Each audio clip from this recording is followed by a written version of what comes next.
అప్పుడు తెలంగాణ వేరు, ఆంధ్ర వేరు అని మనం చూడలేదు 2014 ముందు వరకు కూడా.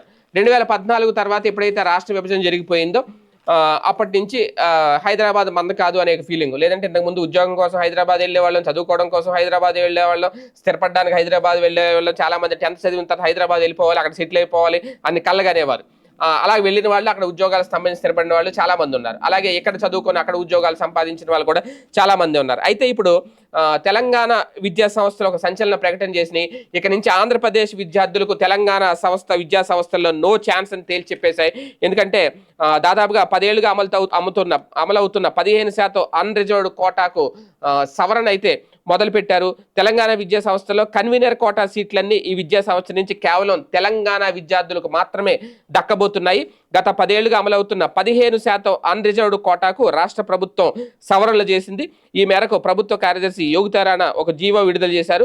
రాష్ట్ర విభజన సమయంలో విద్యా సంస్థలో 10 ఏళ్ల పాటు 15% నాన్ లోకల్ కోటాను అమలు చేస్తూ రాష్ట్రపతి ఉత్తర్వులు విడుదల చేశారు. ఈ 15% కోటాలో ఏపీతో పాటు తెలంగాణ స్థానికులు కూడా పోటీ పడేవారు.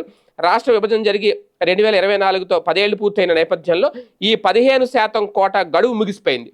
ఈ లెక్కన గత విద్యా సంవత్సరంలోనే 15% కోటా రద్దు అమల్లోకి రావాల్సి ఉంది. కానీ అప్పటికే వివిధ ప్రవేశ పరీక్షల ప్రకటన విడుదల రావడంతో నాన్ లోకల్ కోటాను అమలు చేశారు. అంటే మొన్నటి వరకు ఆ నాన్ లోకల్ కోటాలో అక్కడ సీట్లు దక్కించుకున్న వాళ్ళు అదృష్టవంతులు ఆ 15%లో. ఇక నుంచి ఇప్పుడు ఆ 15% ఉండదు. ఎందుకంటే చాలామంది మొన్న నీట్ అది రాసిన వాళ్ళు ఇక్కడ ర్యాంక్ తక్కువ వచ్చి ఇక్కడ రాని వాళ్ళు నాన్ లోకల్ కోటాలో అక్కడ వేరే మెడికల్ సీట్లు దక్కలేని వాళ్ళు వెటర్నరీ అని లేదంటే అగ్రికల్చర్ అని వేరే ఆల్టర్నేటివ్ చూసుకున్నారు. ఇప్పుడు ఇంకా ఆ ఛాన్స్ ఉండదు. ఆంధ్ర వాళ్ళు అని తెలంగాణ వాళ్ళు తెలంగాణలోనే ఇక ఆ కోటా అయితే నాన్ లోకల్ కోటా అయితే తీసేశారు. రాష్ట్ర ప్రభుత్వం ఈ అంశం మీద ఒక స్పష్టత కూడా ఇచ్చింది. ఇక్కడ నుంచి నాన్ లోకల్ కోటా సవరణలు చేసింది. అలాగే ఉమ్మడి రాష్ట్రంలో తెలంగాణకు సంబంధించి 1940లో తీసుకొచ్చిన నిబంధనలు అమల్లో ఉంటాయని జీవోలో పేర్కొంది. ఇక మున్ముందు ఎలా ఉంటాయి ఏంటి అనేది కూడా, ఎందుకంటే ఇక్కడ నుంచి ఆ 15% లేదు కాబట్టి ఒక హోప్ అయితే మిస్ అయినట్టు అవుతుంది. ఇక్కడ రాకపోయినా తెలంగాణలోనే వెళ్ళొచ్చులే అని అనుకునే వాళ్ళకి ఆ హోప్ అయితే లేదు. ఇక్కడ నుంచి ఏ రాష్ట్రం వాళ్ళు ఆ రాష్ట్రంలోనే, ఎక్కడ వాళ్ళకి అక్కడే ఇక నుంచి.